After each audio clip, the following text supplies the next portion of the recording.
Hey there. We at Blue Wire just wanted to take a second to thank you for listening to this podcast. We know everything outside is pretty scary and uncertain, but we're committed to helping you get through your day by talking about the sports and teams that you love most. If you're looking for more great podcasts to distract you, check out BlueWirePods.com. Thanks for listening. Enjoy the podcast and stay safe.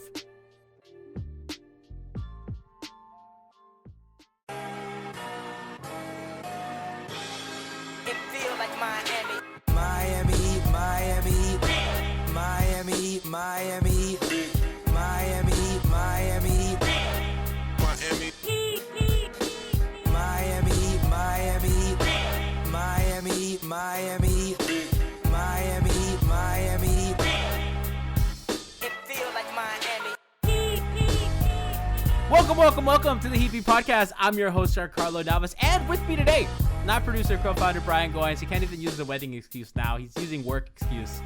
Brian is just a bag of excuses. Brian's not a Heat player. Heat players are taught no excuses, and Brian just has a bunch of them. But stepping up to the plate today, it's our Saucy Nuggets insider, Mr. Lefty Leif.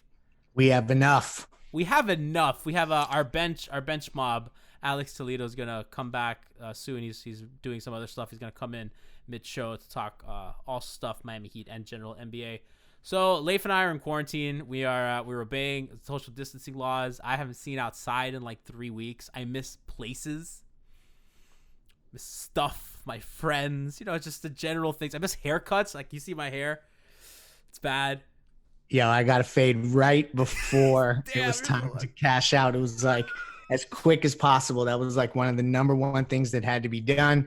But now it's starting to get a little dicey. You can start to see the grays come in again. So got to try to lay low, put on some baseball caps. I felt bad because my barber's an old guy. And I'm like, is it responsible for me to go to my barber who's an older man? I was like, I probably shouldn't. He's more at risk. See, I know. And my barber already hit me up and was like, yo, you can come through and, I'll do cuts in the garage or cuts in the kitchen or whatever. What a homie. And I'm like, I almost want to take him up on it. But right now, I just don't know how responsible that is. So we'll see that. I'll probably cave at some point. Honestly, like I've been glad to see like some people be able to keep their work stuff. Like my long guy is still working and like have a pool. So like the pool supply place is delivering, so like they have their staff working. Like that's really cool. Like I'm glad that it's stressful out there, guys. So I hope that none of you have lost your jobs, or if you have, you're hanging in there. And we're here to entertain and help you, and like where support is with you. I do want to mention at the top of the show, and you can check this out at MI Heatbeat. We tweeted out the link. Our own statistician and pun master, Duncan. He had an accident in his house the other night, and his house caught fire, and he lost a lot of his belongings. And if you've listened to this show for any amount of time, man, like not only is he the smartest guy on the show, right? I think we're in agreement. Yes. Smartest guy covering Heat basketball. I think even Cooper Moorhead would agree with that. He's brilliant, and not just is he smart, but he's the nicest freaking guy in the world. Like that guy just has such a genuine heart, and he's been a part of what we do for a long time. So us, along with 5 Reasons Sports, Alf was really Heat Twitter president. Alf really kind of hedged this thing, made this happen. Started a GoFundMe for Nikias to raise some money to get back his belongings. He lost all his clothes, his stuff. His PlayStation is like half burnt. Nikias needs, in these times, he needs some mental release. But dude, there's house damage and there's lots of stuff. So if you can take it in your heart, we're going to put the link. It's on MiamiHeatbeat.com. It'll be the pinned tweet at MiamiHeatbeat on Twitter. If you care and if you please could help Nikias a little bit, that goes a long way, because not just nobody deserves it more. You know what I mean? Like, he's just, the kindest dude, so this time, I really think that it's a perfect moment to give back to him for sure. I mean, it's funny. Like the few games I've got to cover, Nikias is always there.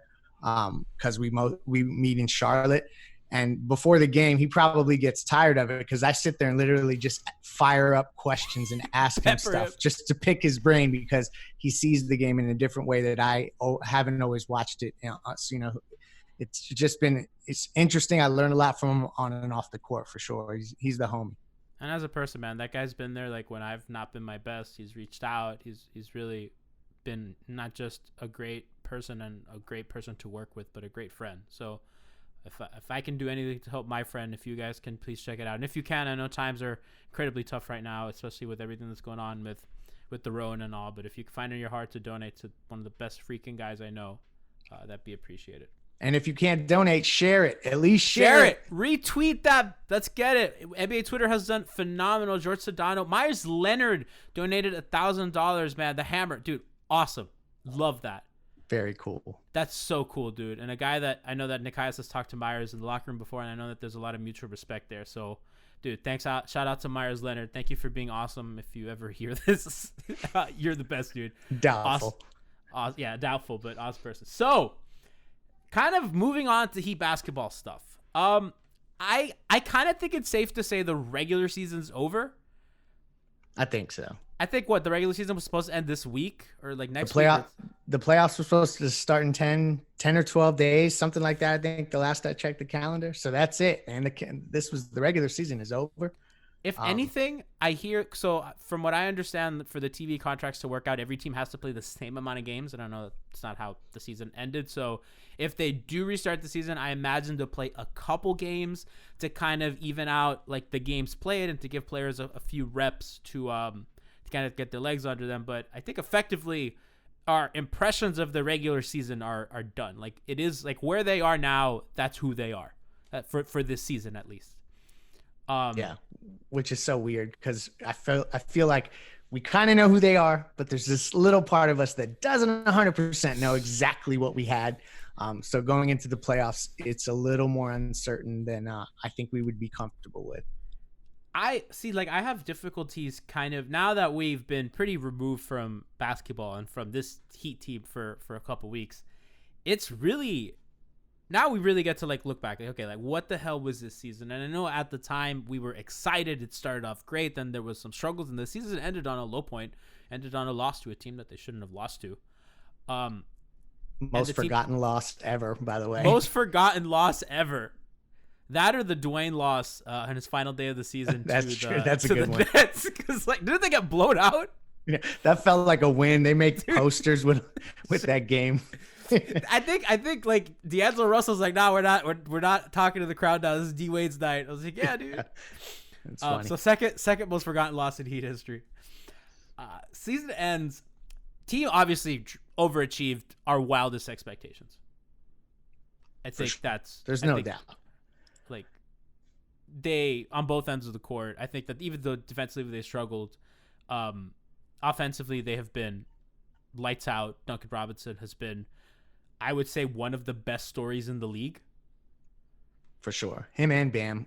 The further we get away from games, the more the struggles start to wash away for me. And the overarching good stuff about is them. what I've sticks. been so hard. Like Duncan, I feel like was just an unbelievable season. He's one of those guys, and Gianni, you alluded to it before we even started tonight, that like this season, he never wants this season to end. But, I think about Bam and his ascension and Jimmy, there was shooting struggles there. But so I think that there's some wiggle room there to get better. But Goran had an unbelievable year. So that's the stuff that sticks out, rather than some of the things that we, were harping on before the season ended. I mean, the Goran, we've been really hard on Goran on the show, particularly for the defensive stuff. But for him to do what he's doing at his age, accepting a bench role, when let's not forget that this season started with him getting traded to the Mavericks and then it getting rescinded, canceled, Mark Cuban, it all up. And Goran had to basically, I mean, if you remember what happened with Lamar Odom the night of the Chris Paul trade, he was essentially traded and then not traded, and then it really hurt his mental health, and then like that relationship was completely destroyed. And that happens. I mean, if you're a player and if a team doesn't want you and you actively get traded, and then oops, they're asking you to come back to work, they're asking you to make personal sacrifices in a contract year, and if you do those things and like take it in stride, like not only the peak and pinnacle of professionalism, but like really took that role in stride, and I think really wanted to win Sixth Man of the Year. Like he was gunning for it. How many first place votes do you think he'll get? I don't think he'll get enough because I think the Clippers have a few guys that, especially Lou Williams, that you can nominate. I do think that Lou Will's gonna get some look over there. Come on, I know there's some Raptor that you want to call out that has 6 man of the year capabilities. Go ahead. To be honest, you haven't been on in a while. Go ahead. I don't really have a Raptor just because they put so many guys in and out of the starting lineup that I don't even know who the hell their 6-man is. Because sometimes Powell starts, sometimes he doesn't. Sometimes Gasol starts, sometimes Ibaka. So that's a little wacky. I don't really think that they have like a true 6-man. Wait. I don't know that I'm starved enough for basketball talk to let you continue doing this. So let's pivot. Let's pivot. I think he'll probably get some consideration. I don't think he'll win. That's a good question. He'll probably get a few first place votes, but I don't really know. That's an interesting one. I think most improved. I don't know if Bam has a shot to win it. He'll be in the conversation and he will get votes. Yeah, I think he will too. Because you got to look at the jump. So Bam went from a jump from a good player to a great player, right? And you look at a guy like Jason Tatum who went from a really good player to maybe top 15 in the league. You know what I mean? That's the toughest jump to make, but I feel like Ingram. Bam was a little more unexpected, and also there's been lately a lot of love from some of the brilliant basketball minds that have really leaned into Bam from the All-Star break on. So that may help him as well, but I don't know. That's a tough one as to if it's going to be him or who it's exactly. Yeah. I mean, I'm not a fan of giving it to second year players, but I mean, he went the leap from just like awesome player to like MVP caliber guy, right? Usually those guys don't get the most, improved. It's usually the guys that were fringe starters or even bench players that all of a sudden make that big leap. So, from February, the betting odds was Ingram at plus 150, Luka at 175, Devontae Graham at plus 400, Bam at plus 650, then Shai Gilgeous-Alexander at plus 650 as well, Trae Young at plus 5,000, and Michael. I guess Malcolm. Ingram is a good one. Ingram is a good one, but like, let's be honest. And I don't know how this would play out in a free agent market, but I mean, if you had to start a basketball team tomorrow, do you want Bam or Ingram? Oh, I would take Bam. I take Bam. Although I'd like both of them, honestly. I mean, yeah. I don't know if I'm being He's biased. a restricted free agent this summer. Oh shit. I'd be wary. I mean, I love what Bam brings on both ends, and I know Ingram's really improved defensively and especially as a scorer. I mean, that dude. I trust Bam. He's a dog. I mean, the low piece highlighted it was almost like beautiful propagation that it's everything Heat fans want to hear. Oh, it's beautiful. It's like he was made like, I don't want to say second coming of Alonzo, like how Alonzo just was Heat culture. Like Alonzo and Udonis are Heat culture. Like that is what this franchise wants to be. The franchise, I mean, Dwayne is something else. Dwayne's a transcendent talent who is a little bit of a diva, but Dwayne was not Heat culture the way that Zoe is Heat culture, the way that Dwayne transcended that stuff for sure. You're right. But Bam is kind of like Zoe meets UD with like this a little bit of Dwayne. Exactly, almost. That's actually a really good way of saying it. So he's kind of the total package that way. And I know that is an insane way to prop up such a young dude. And I'm not trying to put that kind of pressure on him, but he's kind of got all the tools. So I don't know. I legit believe in that guy. Like I know that we've been very much on record talking about how much we believe in justice, but I believe in this guy more than I ever did justice. And I know that that's kind of weird for me because we've really like the justice better, all that stuff, but I legitimately think that there was moments where you flinched on Bam. I mean, I remember it offensively, and you had right to, because there were, he wasn't even looking at the basket. Still really isn't, by the way. Yeah, no, I know. Jimmy gets on his ass, like, bro, shoot, score. What was the game that he had where I think Jimmy got hurt, and at the end of the game, it's Bam saying it was not against a good team. It was against some team that didn't matter. And Bam was like, I'm fucking taking over this game. Everything is Washington, right? It was some bad team that they shouldn't have been down to. And Jimmy goes out, and it's just Bam, and he's like, I got this. And I think at the time we said this was a transformative moment for his career because it was. But we can't remember who they played. I don't remember who they played, but that mattered. But it was a transformative moment. He had a little layup under the basket, kind of like contorted, his little face up. Yeah. He did what we always wanted him to do. He scored it was the last 18. We've talked about this before. And I think scored or assisted on the last 18. Yeah, exactly. That's what I mean. Yeah. From your center, right? Like that's Jokic-esque. You know what I mean? Yep. But like fast afoot. KG was bitching about having to run point guard in the Western Conference Finals. I saw it today. I don't think Bam will have that same gripe.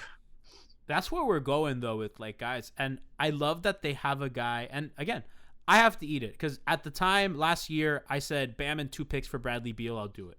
Right? I felt Bradley Beal was a transcendent star. I felt that he was gonna be one of the best players in the conference. He was still young. He's 26. Was 26 at the time. And I said Bam and 2 picks. Let's go. And I have to eat that. I'm wrong. Hey, I remember Alf said that he would have attached Bam to get rid of contracts. I distinctly remember that. So and we all have our takes, you know what I'm saying?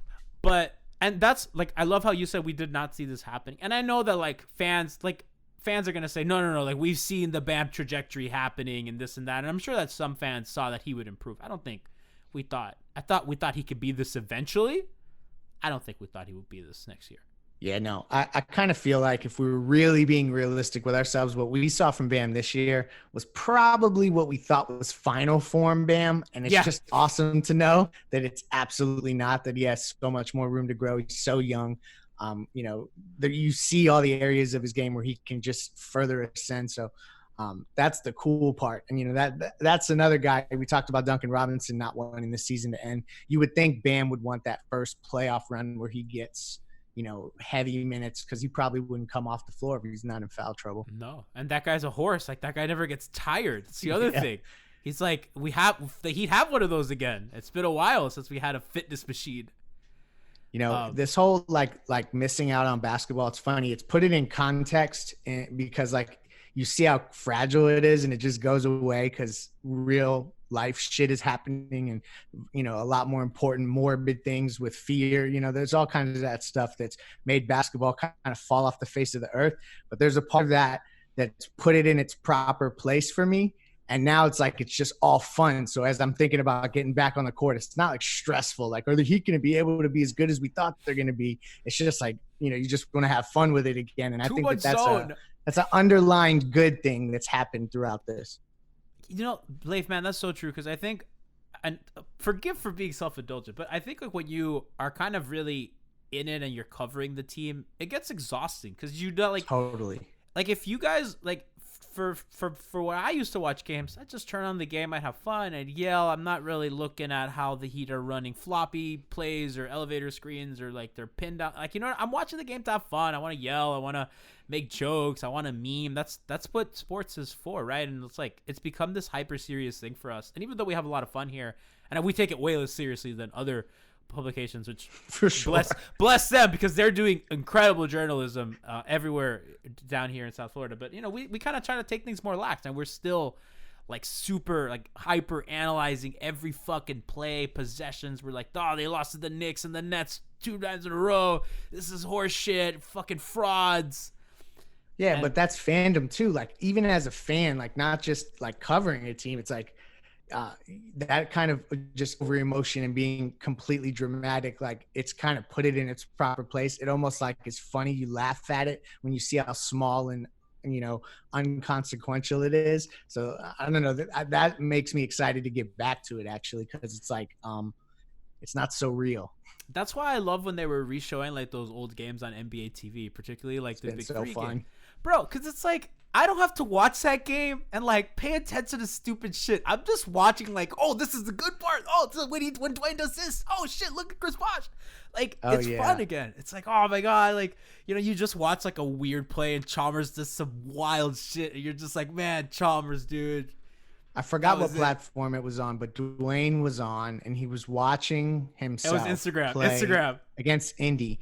And he was talking about, and it's so cool because like you and I have talked about this like same stretch, but this was a different part of the game, but where he like turned it on and it like flipped and all of a sudden the performance changed for him. Yeah. And he says in the story, he's like, you can see my pace changed. And like, it's just cool as hell to see him recognize that, because we've seen it so many times. It's just, you know, that kind of stuff has been fun to watch other guys' reactions.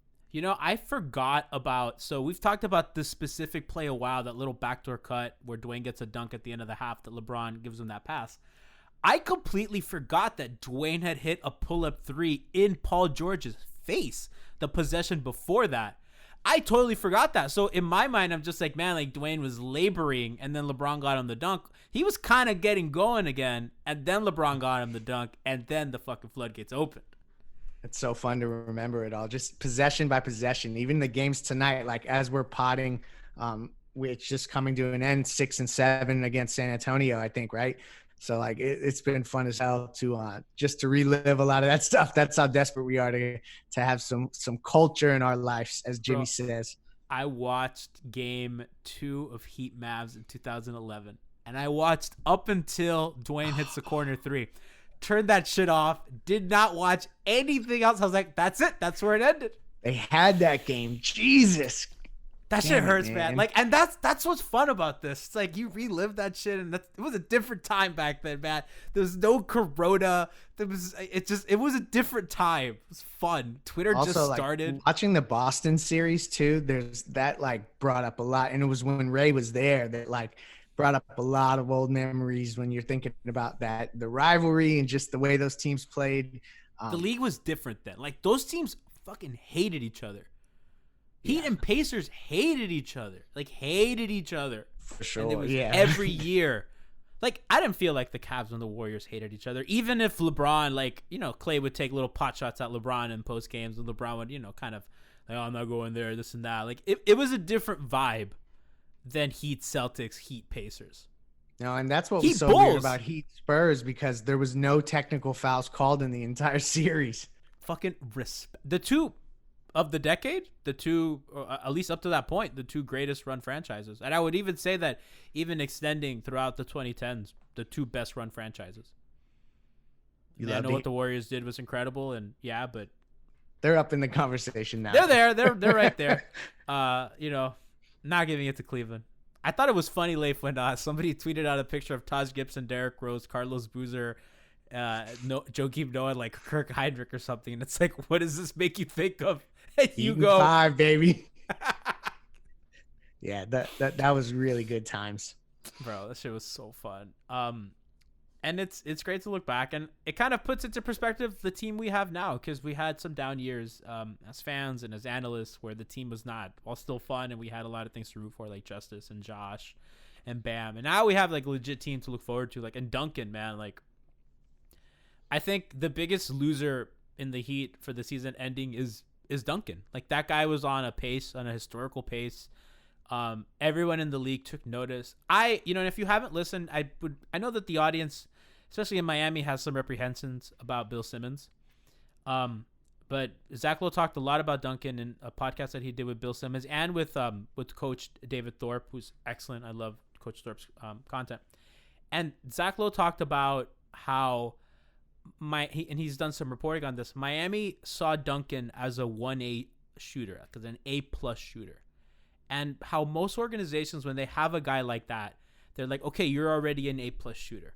Let's round out the rest of your game. Let's make you a better dribbler. Let's make you a better passer. Let's make you better this. And the Heat said, no, we're going to make you an A++ shooter, and the rest of your game will round out as a result of it. And that's kind of important when talking about player development and kind of how they've changed, I think, recently.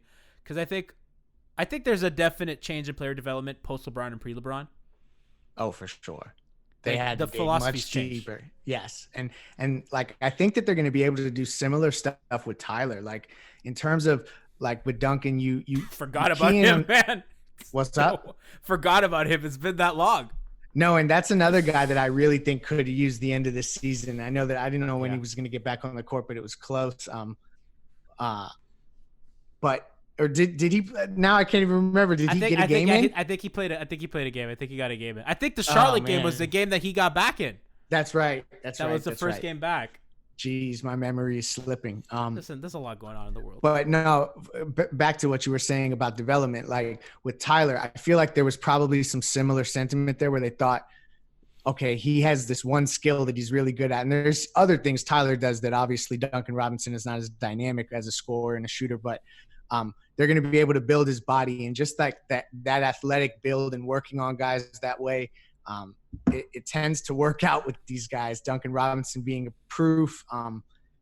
Who knows what Tyler will turn into? I don't know. There's a lot of optimism there. I don't think that Tyler's a shooter that Duncan is. I mean, judging from their first year, obviously Tyler's a better shooter than Duncan. Like, just judging their first years. But Tyler just has so much more of his game that can be rounded out. I don't know if they're going to approach him the same way they did Duncan, because he has so many other skills that just Duncan did not naturally have equipped it. Right? Yeah, Duncan's an RPG character that's like a specialist. Like, to get really nerdy, let's say Duncan's a mage and he only knows like wind magic, right? Yeah. And you have Tyler, and Tyler can use wind magic, fire magic, and swords, right? Like, that's his base class. No, that's right? a good point. So, I love that kind of. I wonder how the Heat would manage Beasley if they were to draft him today, because the player development's really different. And I thought wouldn't draft him. That's good. They wouldn't do it. I mean, they got Leston, man. They got with Hassan. With Beasley and Hassan, that's it, dude. Like, and now with the Dion stuff, even JJ at the end was on thin ice. They were so happy that they were able to integrate him back into the team, because there was moments there where they didn't think that either one of those guys was going to really be viable that way, Dion or JJ. So they've had brought enough him back of that. from the depths of hell against the Clippers. Yeah, that might be my favorite game of the season. I can't wait for Alex to come on, because I really want to talk about that. Like, we'll get into that later, like favorite game of the season, but like that's on the short list for me. But yeah, like going back to the Heat player development and stuff, like that's what separates their philosophy from before and after. And I think when LeBron left, something very clearly changed in the organization, and they've had some missteps that we've talked very greatly about. But I do think that the thing that they've got 100% right has been the drafting, the player development. And you could say whatever you want about Justice Winslow. It got them a piece that they felt was going to help them make a run at the conference finals. 2 pieces. You know what I mean? So they were able to turn that asset into something positive. And he was a good player, and it's unfortunate that he got traded, and it's unfortunate that, but by the way, how do you feel about that trade now in retrospect? Now that the season might not happen. I think it's absolutely premature to judge it until you see what they do with whatever flexibility is gained this summer. And then ultimately, truthfully, what happens the next summer, even after that. And I know that they had a team option on Justice anyway, so they could have just, gotten rid of him then and made moves. But until I see that, I feel like the grade is incomplete.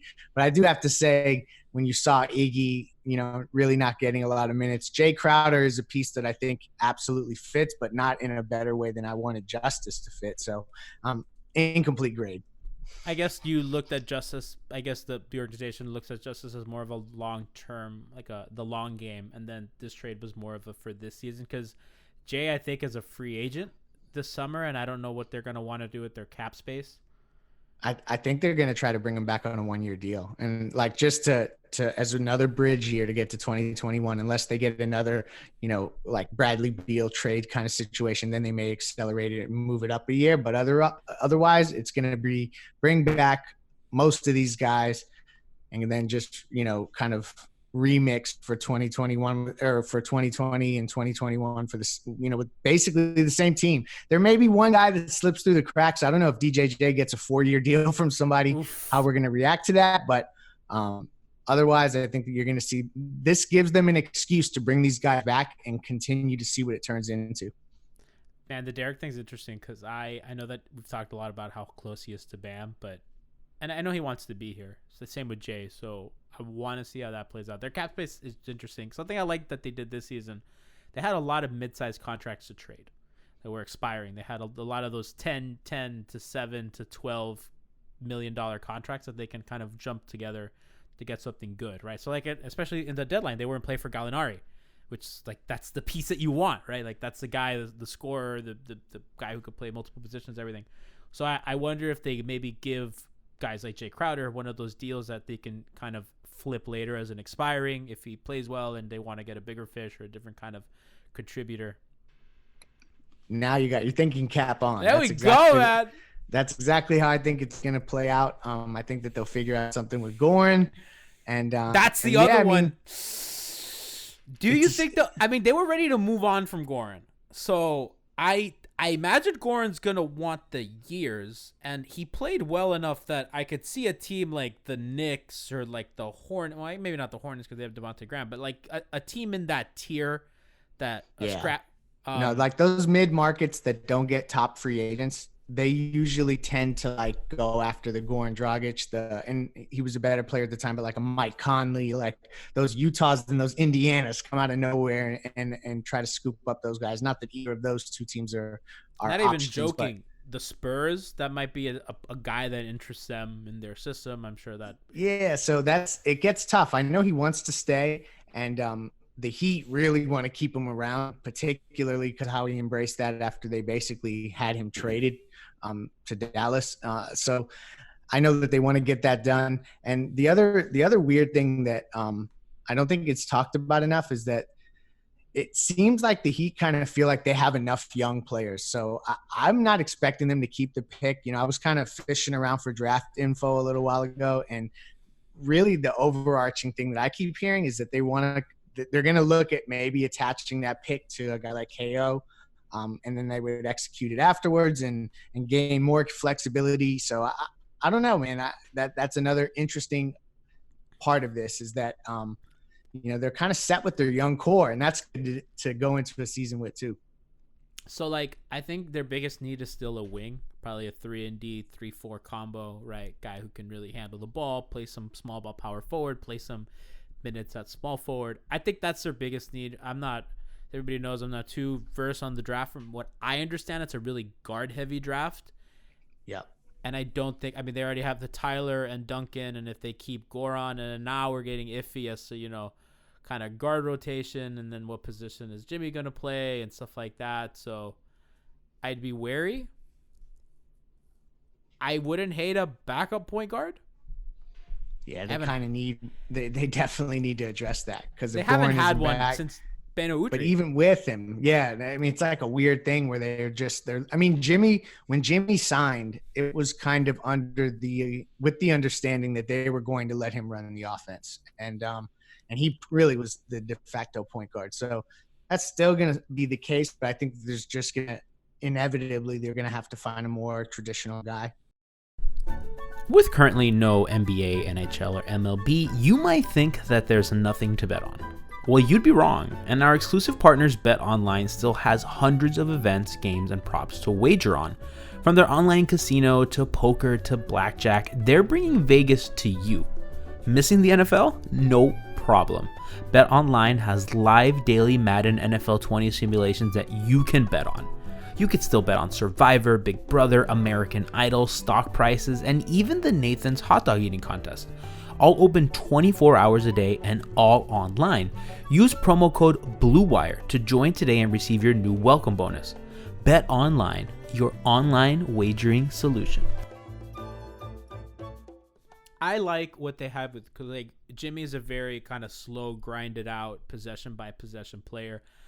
I don't think they, like, Beno Udrih was a guy that would, for a very young team, was the kind of calming force, really slow down the offense with the second unit, kind of work the clock, work the screen and rolls, work the angles. I think Miami needs right now kind of a guy like Goran, maybe if they can get a younger guy in the draft or something like that, that's going to pick up the pace with the second unit, kind of change. I like when teams do that. I like when they have kind of two little change of pace guys, not really the same type of offense for the entire game. It allows you to throw different looks at a team. I wouldn't hate that.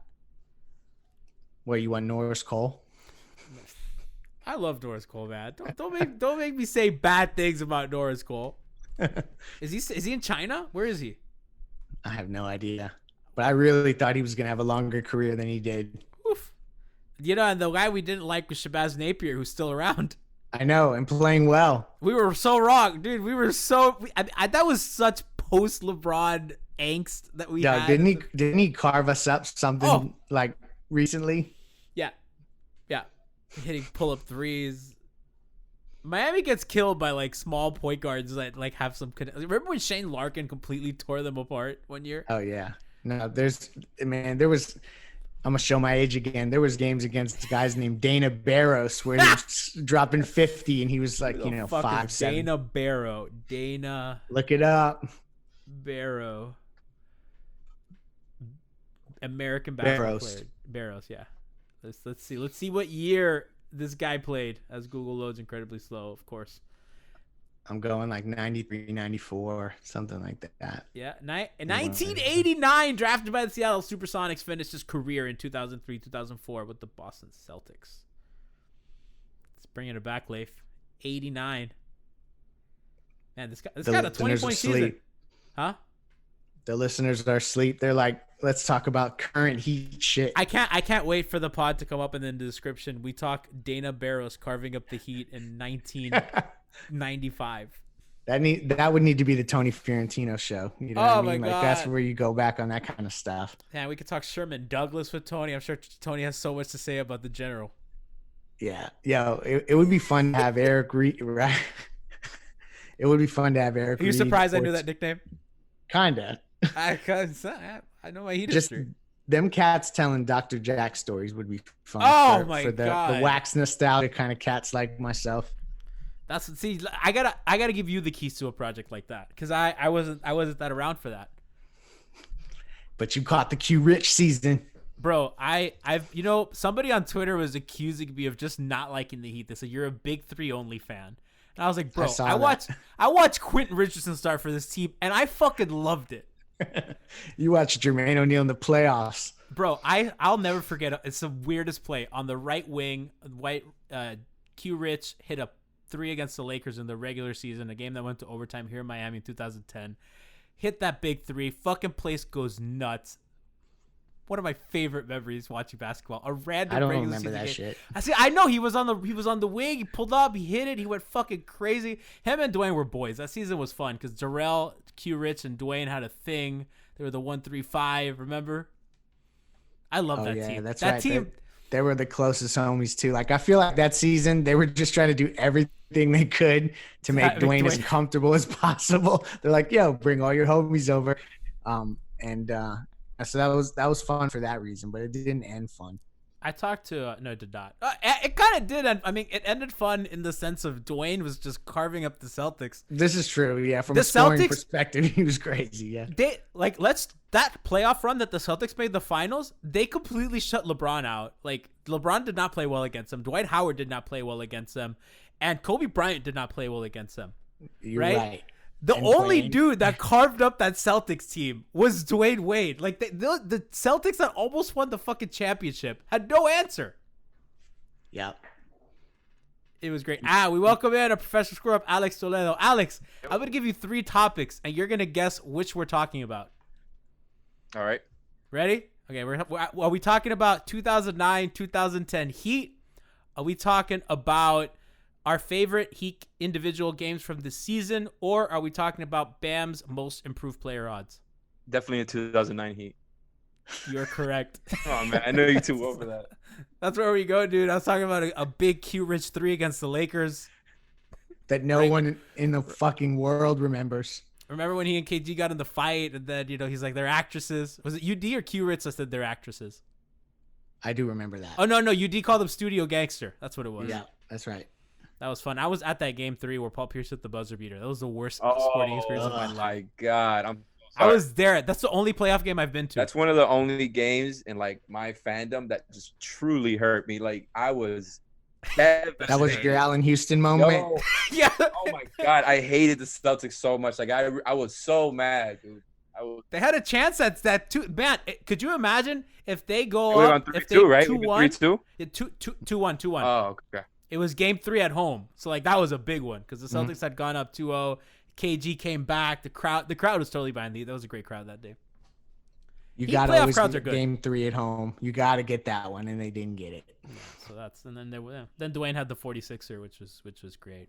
Alex, I'm glad that you're on because I did want to talk a little bit. So, I want to get. We were talking about how the regular season kind of feels over. We're supposed to end in a couple of days anyway. So if they, let's say in the off chance that they do decide to finish the season, they're probably going to play a couple games to get everyone to the same number of games to fulfill their TV contract, and then they're going to just probably go into playoffs. So we're kind of talking regular season perspective and all that stuff. What was your favorite game of the season? Because I did want to get into this because we've had a lot of fun regular season games. And kind of looking back on it. Easy. Okay, which is yours? Because I don't know if you're gonna know mine, but I mean, just off the top of my head, the Philly game where Tyler Herro ended up hitting that shot in transition. oh, that's a really good one. Yeah, that was exactly the first game that popped in my head. No lie, like that has to be it. Like that's just some spiritual shit right there, where you just catch it. It's funny because I go 2 losses that were my 2 favorites. Of course. The Lakers game, and I'll say why the Lakers game at home. That game felt like basketball mattered in this city, and like it really mattered for the first time since LeBron was here. Because even though the Heat were in a Game 7 against the Raptors and it was a chance at the conference finals, it did not feel like the entire basketball landscape was focused on Miami for that whole week. It was like this showdown, LeBron versus the Heat coming back. Stephen A. Smith is gassing them up. He's like Duncan Robinson and them boys. It felt great, and the basketball was awesome, and it came down to the wire. My other nomination was the Clippers game. Similar reason, but we got that Dion nonsense at the end. That was so fun. Which was as fun as I've had watching basketball. I was cheering, like, not just a comeback story of a guy who was like counted down and out, but a dude that the fan base just genuinely hates, and everyone's just like, I guess we're rooting for Dion now. Like, let's fucking go. Just got to do it. But you guys are probably right with the Tyler game, because that's the best moment of the season. The step back 3 is the play of the season, man. To me, anyway. Even though, like, if I really unpack all the Bam moments, like, as I start to catalog that shit, and I'm thinking about the one at Philly, like that was a lot of fun. The at Toronto was a lot of fun. That was a great game.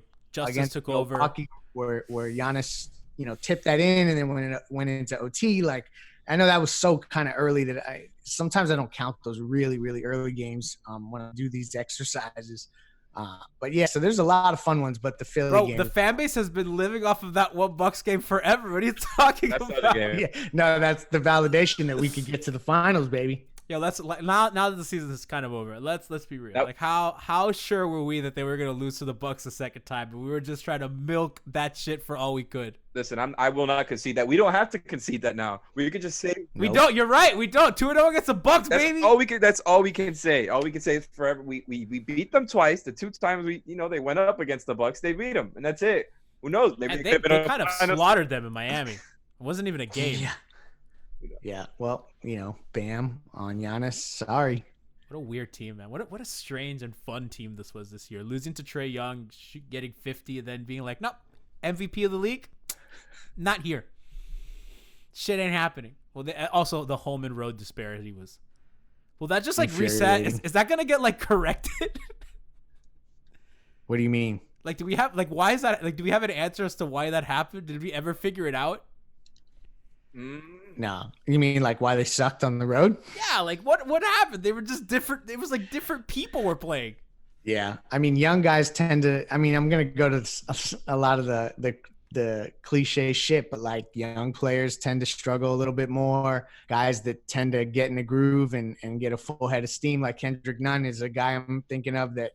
I don't know what his splits look like, but that would be my first inclination to go to. But I don't know, man. You think in the playoffs, if you shrink the rotation, that some of that shit would go away, hopefully. Bro, so right now, I'm kind of like scrolling through Twitter a little bit, kind of seeing what's going on. And the Heat are playing in Game 7 against the Spurs on, what is it, NBA TV or something. And these annoying-ass Mavs fans are still like trolling about their stupid little win in 2011. Can they stop? Oh, they've been in my mentions too. Oh my God, they're annoying. Alex, I think you've gotten some of that, right? Oh, Mavericks fans? Or was it Sixers fans? Would you have It was Sixers fans. No, because the other day somebody random liked a tweet that I had from the summer when I was just trolling Sixers fans. I was saying, oh, watch out, because the Jimmy-led Heat are going to have a better record than the Sixers. And you look through that tweet, and there has to be at least like 40 different Sixers fans just calling me a clown, just throwing my name all in the dirt. And wow, I was right, and I didn't even think I was gonna be right about that. That was great. I'm just, that's the one thing we could say about the season. That's the biggest accomplishment, right? 6 seed, baby. All this shit that happened with the Sixers. Seeds. Everything that happened with the Sixers. Yeah, it was my favorite part. The biggest takeaway from the season is that if you look at the season, you wouldn't rather be the Sixers. You would not. We gotta have Sedano on. Maybe we'll have him on next show to kind of talk about if he'd still rather be the Sixers. Do you think he was just defending it? I wish we He was. We gotta have him on to answer for his war crimes. his reasoning is that the Sixers were a bounce away from the conference finals, and the Heat haven't been anywhere near that the past They were against the Raptors. It was a Game 7 where Dwayne did not play well. If he plays well, that's what are we talking about? And that conversation started. I mean, the process for whatever, the wanting to be the Sixers. I wonder what he's gonna say when Embiid ends up getting traded to Miami, because Jimmy just keeps pounding the desk for him. Let me say something. Embiid has health problems. Now Ben Simmons also has health problems. What's going on over there? I don't know right now if you'd rather be the Sixers. They have that Horford contract that I don't know if they're going to be able to move. Certain teams will just always be those same certain teams. One of those teams is the Chicago Bulls that they tried to do something good in the news recently. They were going after the Heat's assistant GM, Adam Simon. It's got too hard for all that shit. Fuck a bro's time. And the Heat very quickly kept him. Yes. So from what I heard, he was one of the first phone calls that they reached out to, probably one of the first 4 guys that they expressed interest in. And initially there was going to be an interview, and it sounds like Riley dropped the bag of rings on the table. No.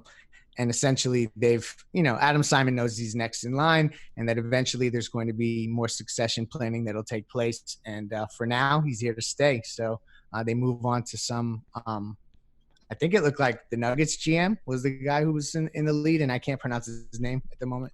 I don't have it in front of me. So I think that what the Heat did is not insignificant. And I know that it's just going to be like a name that probably most casual fans don't know who that is.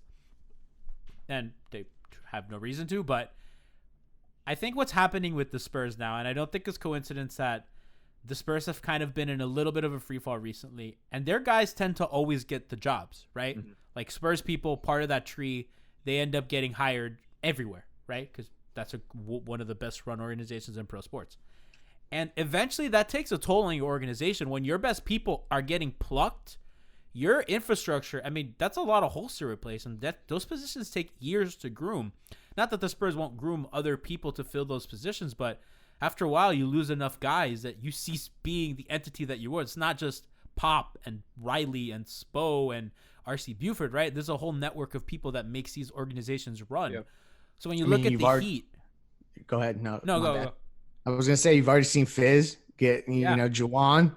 So, I mean, it's already happening, but obviously the closest guys, the guys that are really got their, the decision-making team has not been plucked yet. But, we'll see, because eventually I think it's inevitable that one of those guys is going to get offered full control somewhere in a job that they cannot resist.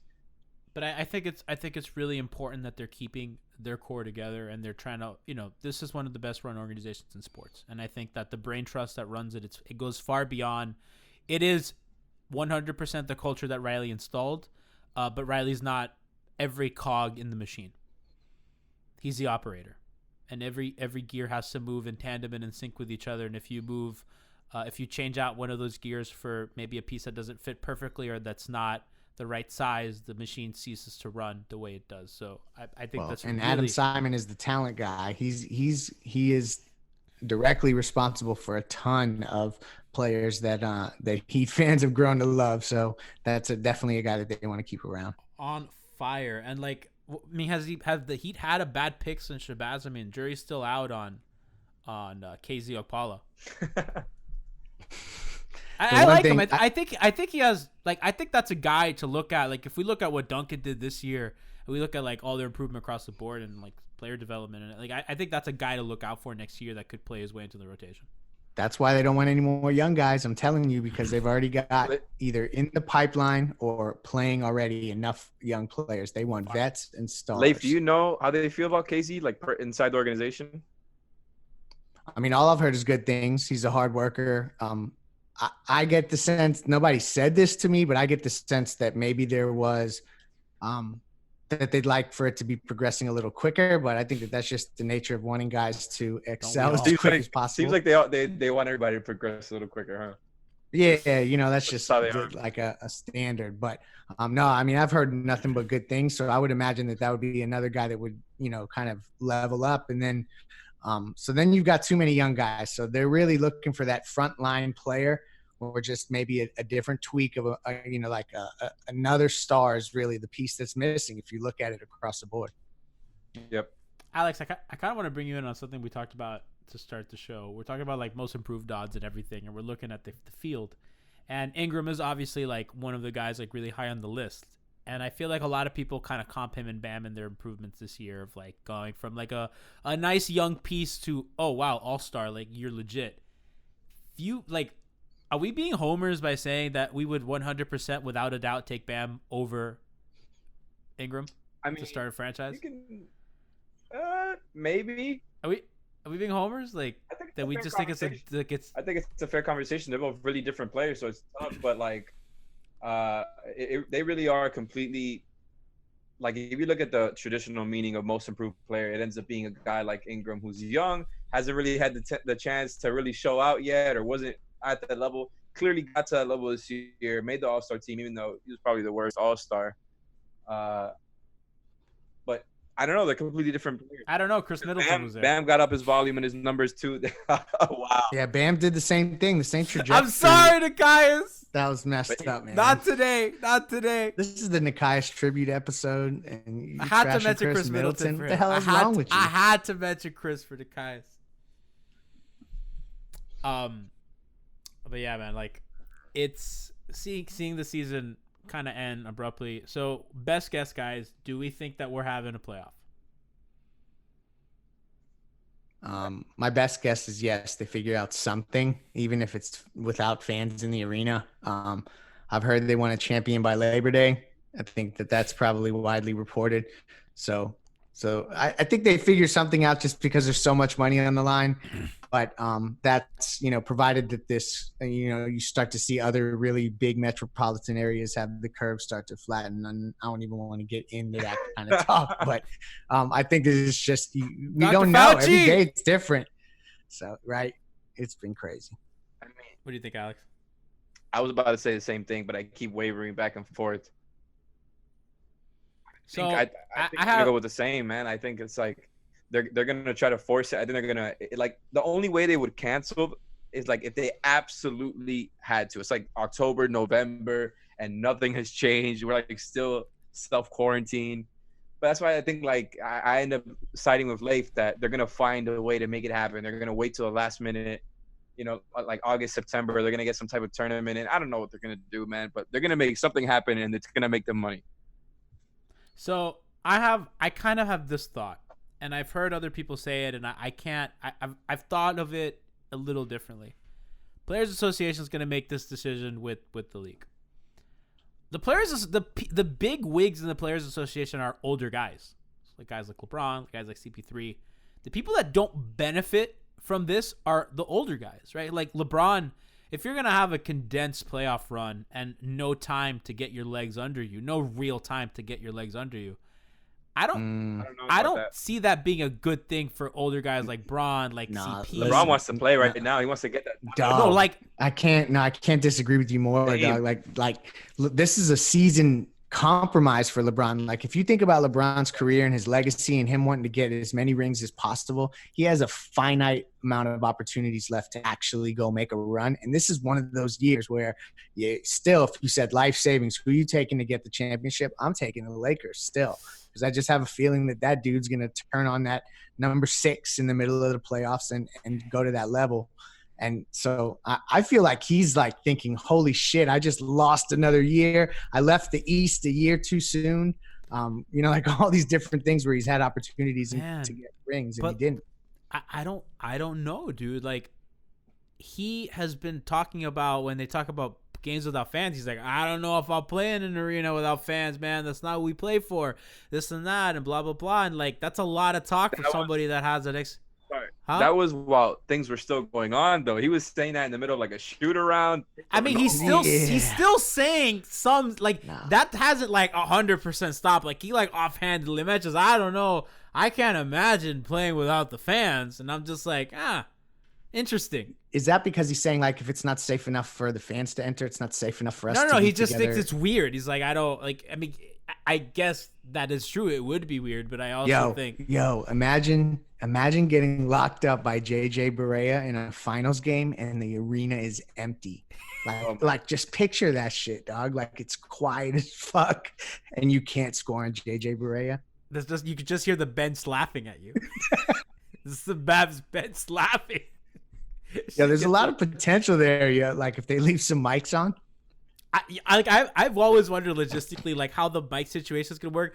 I would like to know the free throw rates. Like, how is that gonna change? I think maybe like it just all goes down because like if you're shooting empty gym free throws, that's just gonna look weird. Like you're not gonna have the depth perception.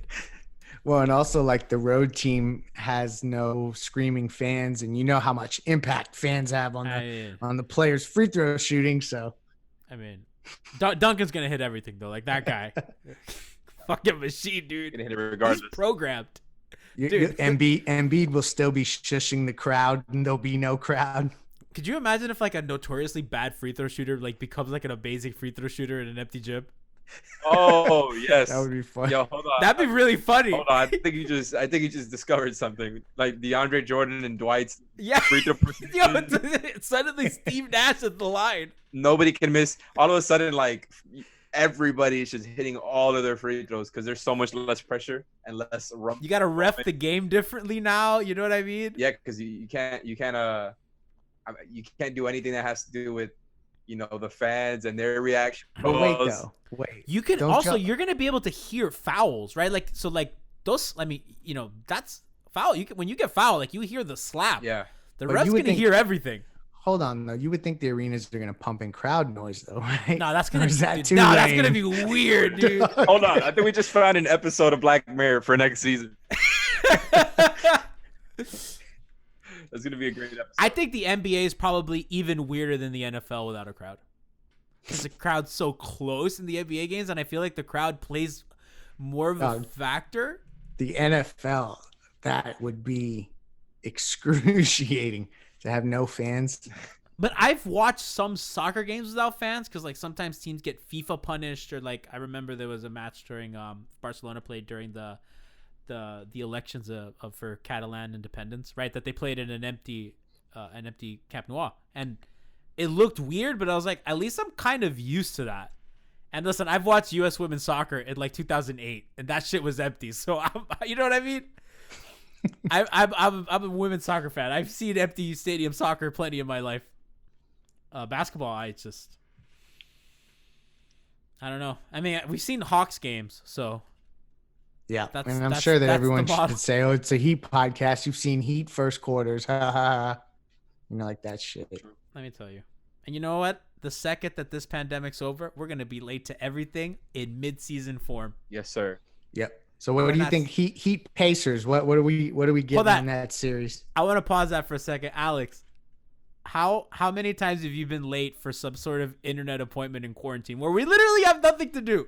No, because I've been late a ton to shit. I mean, I literally have nothing to do. The only responsibility I have right now is editing 5 on the Floor podcast, and check that out. What you guys have going on today, so people can go find that stuff. Well, the other day we dropped the reserves pod. We drafted all-time Heat teams. We did the starters first and the reserves, and tonight we just finished recording. I hate your bench. We just finished recording with George Sedano, who was saying the same thing as you, Leif. I'm not gonna. I support you. I'm not gonna spoil what he ended up saying at the end, but let's just say Alpha was Michael Bloomberg and was out of there. George Sedano said he was. he was going at Alf's team even more than I was, and Alf was calling for Leif to get on so he could go and support. I like Alf's team. I like Alf's team too. I don't like it the best though. Like if I really sit down and go heart to hearts, like I actually still haven't really landed on whether it's Alex or Ethan's team, but I like Alf's team way more than people are giving him credit for. That's just me though. This is peak Heat beat because Brian has had this. Listen, this is life. This is life with Brian. Brian had this idea for all of us to draft an all-time Heat team, and for this to be like a production with the like the little draft noises and everything, and that we were going to draft our teams, and then Brian was going to run a NBA 2K simulation with all our teams. And I was like, yeah, we'll do it eventually. And we just never did it. It got old. And then, Ethan from the Phoenix, from the ashes of content, raised its wings and flew as we're doing drunk live streams that we don't know how to work. Speaking of poaching front offices. Wow. I thought we already did Adam Simon talk. We want more Adam Simon talk? Wow, I think he was making a 5 reason joke. Oh my God, that was so funny.